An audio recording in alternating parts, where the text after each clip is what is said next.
Hey friends, Mike and Jess here. And welcome to Regeneration Nation TV. Today we are reacting to Rhod Gilbert, a new comedian to us anyway. This is Luggage from the Mike McIntyre Comedy Roadshow. Oh yeah, he keeps getting recommended. We've been doing a lot of comedy lately, a lot of British comedy. So yeah, Rhod Gilbert keeps getting brought up in the comments. Yeah. So this was the one that was recommended to us the most. So this is where we're starting. We see that he's been on Wilty, and a lot of other reaction requests for him as well. But yeah, this was the most frequent. So this is where we're starting. Let us know where we should go from here.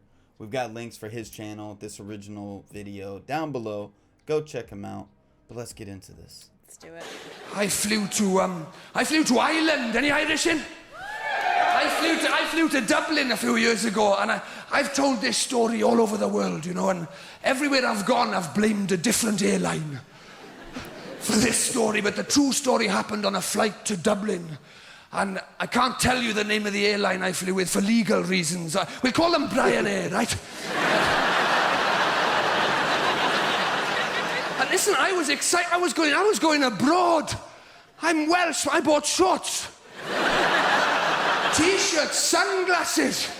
They don't even sell them in Wales. I had to go to Bristol to buy them. I was excited, and then I bought myself a brand new suitcase as well, one of the posh ones with the wheels, and then I flew to Dublin. I will show you what I found when I arrived in Dublin airport just a few hours later. That. It's not funny. Oh. Anyway, I get the last laugh. It's still...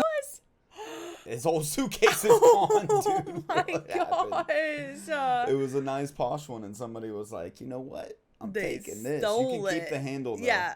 Oh no my train. It's not funny. Anyway, I get the last laugh. It still works. You can see where some hilarious baggage handlers put a heavy label on that. Look. Bend your knees is the advice to anybody tackling that baby. Listen, I'm not going to lie to you. The flight was about $9.99. I wasn't expecting miracles.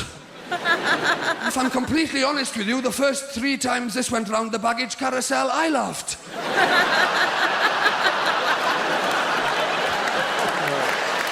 Everybody laughed the first 3 times. It was hilarious. The staff, the passengers, everybody was having a great time, and then one by one they went home. It was just me and Liz. I thought I could sort it out. I took this to the desk. Marched over. But I'll sort this out.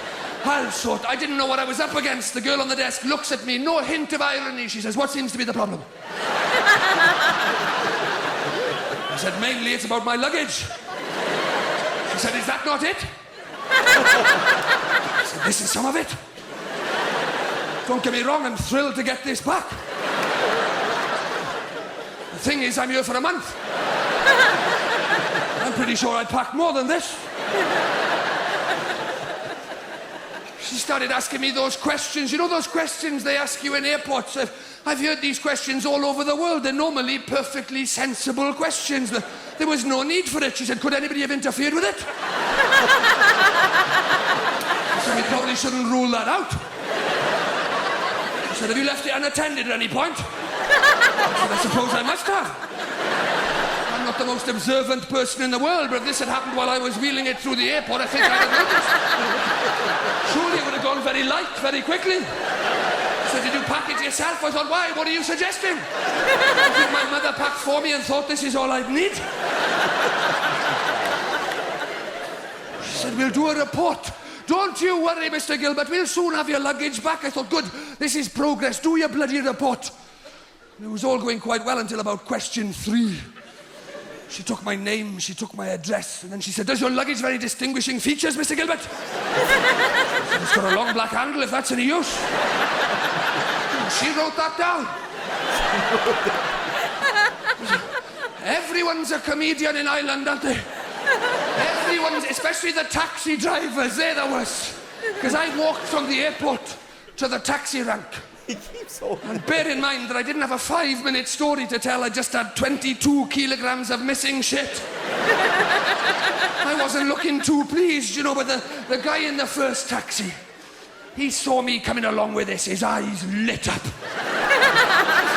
could see what he was gonna. It was so predictable. You could see what he could. Oh, he walks down to the back. So pops open the boot. Oh. Typical Irish wit. He says, "Do you want a hand with that?" "No, thank you. I think I can manage." I said, "If you really want to help, you can take the trolley back." Oh my gosh. That was hilarious, dude. That was hilarious. I have no idea if that was even It's true, but over? that was so funny. Yeah, that was it. Oh, A short little clip. That was a short little. I like his humor. I do. I like his accent. Obviously, like I always like accents, but Yeah, we're suckers for accents. oh man, that People was know by so now. funny. And what a cool premise. Like even if it wasn't real, he just took a prop of having that, and just to have that in your mind to do that and turn that into a story is just genius. It's pure comic genius. Yeah, exactly. Like, hey, here's a premise for a joke. Yeah. This is just going off the basis if it's fake. We'll get into if it's real or not. Yeah. But it's like Wilty all over again. But Yeah, if it is a made up joke story. and it's like he's like, I'm gonna bring a prop up too. Yeah. It's gonna make it even funnier. And it did, because he kept carrying it behind himself. Carrying it like behind the luggage him. was still there, dude. Yeah. Like what? That's And then when you hilarious. say something, you kind of know where it's going, and he picks it up and looks at it and just makes it even more funny, you know, like Yeah. you know it's coming. But I do watch a lot of podcasts, like with comedians and stuff, and like the best jokes come from your real life. Yep. Things that are happening. So Yeah. I'm sure that probably really happened. That's very and he likely. kept that thing Yeah. the entire time. Yeah. And he's up there on stage telling this fantastic joke that's really not even a joke. He's just telling you a funny story. In my brain, I'm happened, just like, did and he it's get all of hilarious. his clothes back? I would like to know the ending of the story. Did he get Oh all of my his stuff gosh. back? That's I a don't think month's so. worth of clothing. Yeah, I who mean, he's knows? a dude. He can pack it in one suitcase. That wouldn't be the case for me. That would be like three suitcases. You get this posh suitcase and you get all of these summer clothes or Yeah. all these shorts. And you can wear and your these fancy, sunglasses. yeah, the sunglasses Yeah. and the tropical shirts. I'm not giving. I'm just No, kidding, I I'll give would. it back, I would search to the end of the earth to find those. You're in Florida. You need all that stuff. That was funny. That was a good introduction Mm-hmm. to Rhod. That was great. Yeah. Hopefully you enjoyed our reaction to that. It was short, sweet. Well, right the to fact that you point. said that there's more reaction requests for him, I'm excited for that because he's very funny. I just like his demeanor. I like how you can see the different comedians and how they roll on the stage, like how they present themselves, how they tell the story, the way that their comic or their stories come off and stuff, and how they deliver them. I think it's very fun to see it. There's so many different people that I laugh at so hard. Yeah, exactly. All right, y'all. Well, that was great. That was a great introduction. Thanks for watching.